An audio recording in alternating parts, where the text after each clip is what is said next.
冰箱啊，可不是一个干净箱，像我们一些细菌啊，它都是喜凉怕热的，所以它就会容易在我们冰箱里产生很多细菌啊。我们的冰箱，它如果很久没有清洁，打开来就是一股味儿，特别的臭。冰箱呢是我们一个卫生大死角，很难去注意到它的一个卫生。其实我们用肉眼去看它就很干净，但是实际上里面藏了很多菌啊、霉啊，可能会使我们的食物加速变质。然后呢，我们要去做到一个清洁。清洁我们的冰箱呢，要注意2大要点。首先呢，大面积的一个冰箱的白色的布去擦，然后呢，我们的小面积呢就用卡片去擦。接下来我们给大家实操一下，大家看一下，就我们的冰箱，首先呢，大家看一下，我们这个东西啊没有密封完全，这里面的冰箱的菌啊、霉啊已经进入到这个食物里了，做到密封好，不要让细菌跑进去。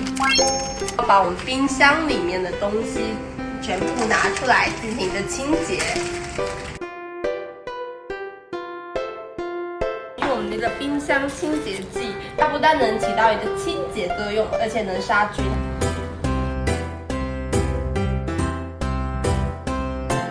接下来我们就开始清洁我们的冰箱。刚刚我们已经喷了我们的冰箱清洁剂，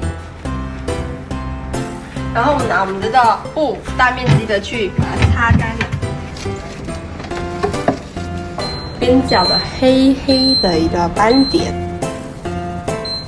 哇，一下子就掉了哦。还是有非常多的细菌，所以大家要注意这些细节。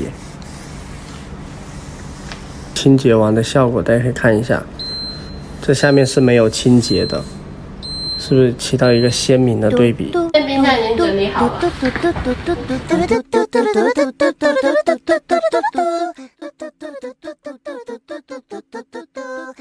日常半个月到1个月要进行清洁一次哦，有利于我们身体的健康，也有利于预防这些食物的一个变质。这里面可都是进嘴的东西啊，不许你们偷懒哈！